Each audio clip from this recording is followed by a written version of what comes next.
ಮುಡಾ ಹಗರಣದ ತನಿಖೆಯನ್ನು ಸಿಬಿಐಗೆ ನೀಡಬೇಕು ಅಂತ ಸ್ನೇಹಮಯಿ ಕೃಷ್ಣ ಸಲ್ಲಿಸಿದ್ದ ಅರ್ಜಿ ವಿಚಾರಣೆ ಧಾರವಾಡ ಹೈಕೋರ್ಟ್ ಪೀಠದಲ್ಲಿ ನಡೆಯಿತು. ವಾದ ಪ್ರತಿವಾದ ಆಲಿಸಿದ ಕೋರ್ಟ್ ಆದೇಶವನ್ನು ಕಾಯ್ದಿರಿಸಿದೆ. ಈ ಮಧ್ಯೆ ಸ್ನೇಹಮಯಿ ಕೃಷ್ಣ ಮತ್ತೊಂದು ಬಾಂಬ್ ಸಿಡಿಸಿದ್ದಾರೆ. ಏನದು ಬನ್ನಿ ಸ್ಟೋರಿ ನೋಡೋಣ.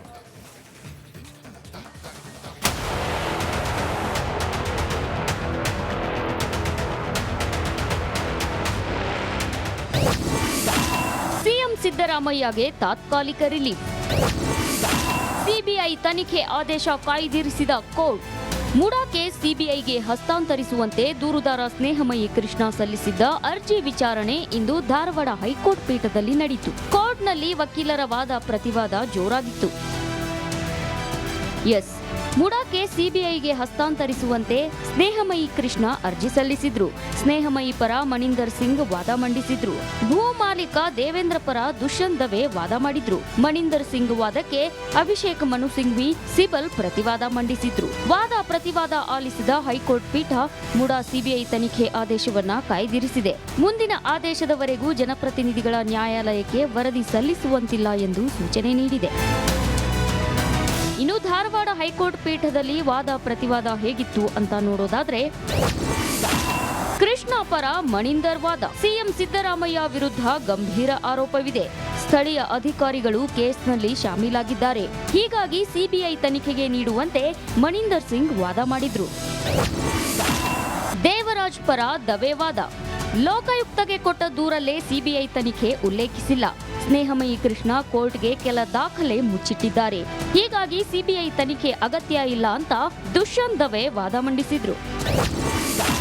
ಕಪಿಲ್ ಸಿಬಲ್ ವಾದ. ಸರ್ಕಾರದ ಪರ ವಕೀಲ ಕಪಿಲ್ ಸಿಬಲ್ ವಾದ ಮಾಡಿದ್ರು. ಸ್ವಯಂ ಪ್ರೇರಿತವಾಗಿ ಕೋರ್ಟ್ ಸಿಬಿಐ ತನಿಖೆಗೆ ನೀಡಲಾಗದು. ಕೋರ್ಟ್ ಮರು ತನಿಖೆಗೆ ಆದೇಶಿಸಬಹುದು ಅಂತ ಸಿಬಲ್ ಹೇಳಿದ್ರು.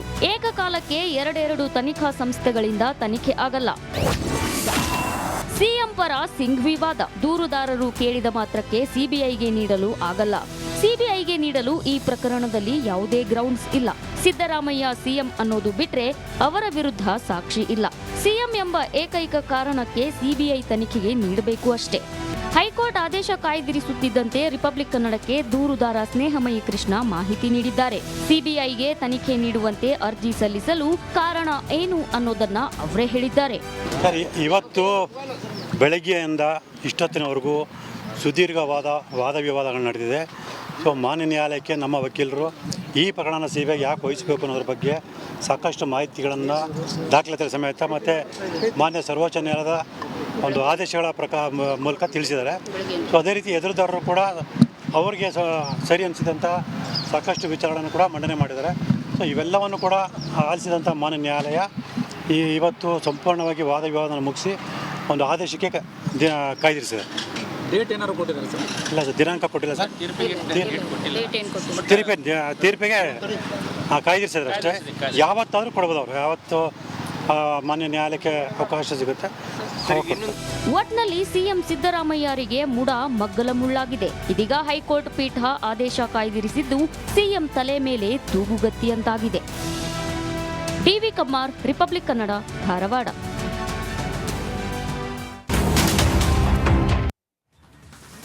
ಮುಡಾ ಹಗರಣದ ತನಿಖೆಯನ್ನು ಸಿಬಿಐಗೆ ನೀಡಬೇಕು ಅಂತ ಸ್ನೇಹಮಯಿ ಕೃಷ್ಣ ಸಲ್ಲಿಸಿದ್ದ ಅರ್ಜಿ ವಿಚಾರಣೆ ಧಾರವಾಡ ಹೈಕೋರ್ಟ್ ಪೀಠದಲ್ಲಿ ನಡೆಯಿತು.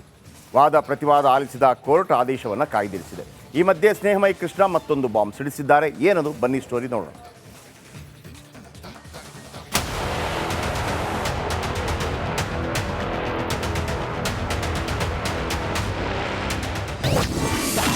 ಸಿಎಂ ಸಿದ್ದರಾಮಯ್ಯಗೆ ತಾತ್ಕಾಲಿಕ ರಿಲೀಫ್. ಸಿಬಿಐ ತನಿಖೆ ಆದೇಶ ಕಾಯ್ದಿರಿಸಿದ ಕೋರ್ಟ್. ಮುಡಾ ಕೇಸ್ ಸಿಬಿಐಗೆ ಹಸ್ತಾಂತರಿಸುವಂತೆ ದೂರುದಾರ ಸ್ನೇಹಮಯಿ ಕೃಷ್ಣ ಸಲ್ಲಿಸಿದ್ದ ಅರ್ಜಿ ವಿಚಾರಣೆ ಇಂದು ಧಾರವಾಡ ಹೈಕೋರ್ಟ್ ಪೀಠದಲ್ಲಿ ನಡೆಯಿತು. ಕೋರ್ಟ್ನಲ್ಲಿ ವಕೀಲರ ವಾದ ಪ್ರತಿವಾದ ಜೋರಾಗಿತ್ತು. ಮುಡಾ ಕೇಸ್ ಸಿಬಿಐಗೆ ಹಸ್ತಾಂತರಿಸುವಂತೆ ಸ್ನೇಹಮಯಿ ಕೃಷ್ಣ ಅರ್ಜಿ ಸಲ್ಲಿಸಿದ್ರು. ಸ್ನೇಹಮಯಿ ಪರ ಮಣಿಂದರ್ ಸಿಂಗ್ ವಾದ ಮಂಡಿಸಿದ್ರು.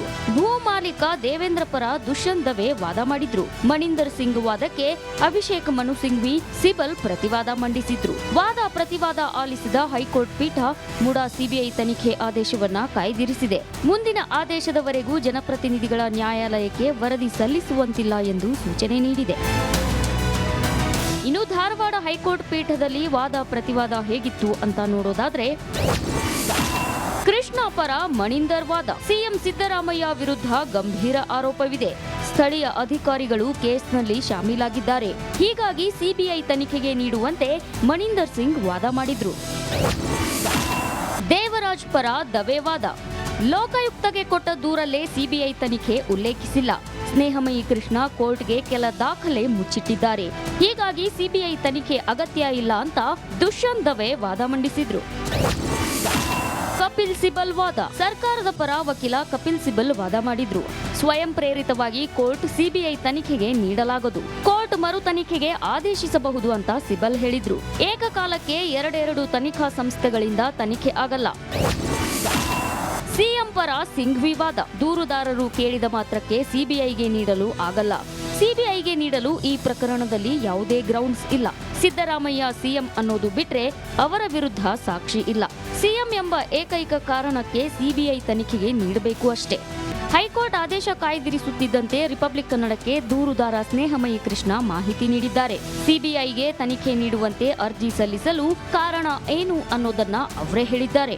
ಸರ್, ಇವತ್ತು ಬೆಳಗ್ಗೆಯಿಂದ ಇಷ್ಟೊತ್ತಿನವರೆಗೂ ಸುದೀರ್ಘವಾದ ವಾದ ವಿವಾದಗಳು ನಡೆದಿದೆ. ಸೊ ಮಾನ್ಯ ನ್ಯಾಯಾಲಯಕ್ಕೆ ನಮ್ಮ ವಕೀಲರು ಈ ಪ್ರಕರಣನ ಸಿಬಿಐಗೆ ಯಾಕೆ ವಹಿಸಬೇಕು ಅನ್ನೋದ್ರ ಬಗ್ಗೆ ಸಾಕಷ್ಟು ಮಾಹಿತಿಗಳನ್ನು ದಾಖಲಾತಿ ಸಮೇತ ಮತ್ತು ಮಾನ್ಯ ಸರ್ವೋಚ್ಚ ನ್ಯಾಯಾಲಯದ ಒಂದು ಆದೇಶಗಳ ಮೂಲಕ ತಿಳಿಸಿದ್ದಾರೆ. ಸೊ ಅದೇ ರೀತಿ ಎದುರುದಾರರು ಕೂಡ ಅವರಿಗೆ ಸರಿ ಅನಿಸಿದಂಥ ಸಾಕಷ್ಟು ವಿಚಾರಗಳನ್ನು ಕೂಡ ಮಂಡನೆ ಮಾಡಿದ್ದಾರೆ.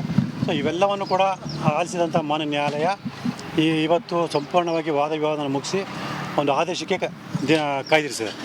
ಡೇಟ್ ಏನಾದ್ರು ಕೊಟ್ಟಿದ್ದಾರೆ ಸರ್? ಇಲ್ಲ ಸರ್, ದಿನಾಂಕ ಕೊಟ್ಟಿಲ್ಲ ಸರ್. ತೀರ್ಪಿಗೆ ಕಾಯ್ದಿರಿಸಿದ್ರೆ ಅಷ್ಟೇ. ಯಾವತ್ತಾದರೂ ಕೊಡ್ಬೋದು ಅವರು, ಯಾವತ್ತು ಮಾನ್ಯ ನ್ಯಾಯಾಲಯಕ್ಕೆ ಅವಕಾಶ ಸಿಗುತ್ತೆ.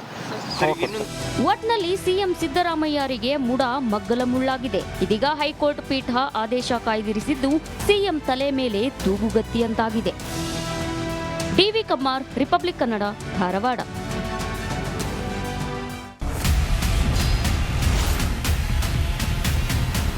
ಪರಿಷತ್ ಕಲಾಪದಲ್ಲಿ ಪ್ರತಿಧ್ವನಿಸಿದೆ ಕಣ್ಣೀರ ಖಾನಾಪುರ.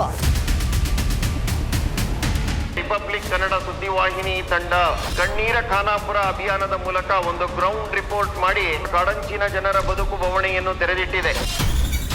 ಒಂದ್ಸಲಿ ವೋಟಿಂಗ್ ತಗೊಂಡ್ರೆ ಕೆಲಸ ಮುಗಿದ್ರಿ ಸರ್. ಹೆಣ್ಮಕ್ಳು ರಾತ್ರಿ ಹೊರಗಡೆ ಹೋಗೋದಕ್ಕೆ ಭಯ ಪಡ್ತಾರೆ. ಹೆಸರಿಗಷ್ಟೇ MLAಗಳು ರೊಕ್ಕ ಮಾಡ್ಕೊಂಡು ಹೊಂಟಾರ. ಜನರನ್ನ ಈ ರೀತಿ ಸ್ಟ್ರಕ್ಚರ್ಗಳ ಮೂಲಕ ತೆಗೆದುಕೊಂಡು ಹೋಗ್ತಾರೆ ಅಂತ ಹೇಳಿದ್ರೆ ನಮಗೆ ನಾಚಿಕೆ ಆಗಬೇಕು. ಒಂದೊಂದು ಪರಿವಾರಕ್ಕೆ 15 ಲಕ್ಷ ರೂಪಾಯಿ ಕೊಡ್ತೇವೆ. ಶಿಫ್ಟ್ ಮಾಡುವಂಥದ್ದಕ್ಕೆ ಸರ್ಕಾರ ಅನುಮೋದನೆ ಕೊಡ್ತದೆ ಅನ್ನುವಂಥ ಭರವಸೆಯನ್ನು ಕೊಟ್ಟಿದ್ದೇನೆ. ನಾವು ನಿರಂತರವಾಗಿ ಕಣ್ಣೀರ ಖಾನಾಪುರ ಅನ್ನೋ ಶೀರ್ಷಿಕೆ ಅಡಿಯಲ್ಲಿ ಮಾಡಿದಂತ ವರದಿ ಮ್ಯಾಸಿವ್ ಇಂಪ್ಯಾಕ್ಟ್ ಆಗಿದೆ. ರಿಪಬ್ಲಿಕ್ ಕನ್ನಡ, ಇದು ನಿಮ್ಮ ಧ್ವನಿ.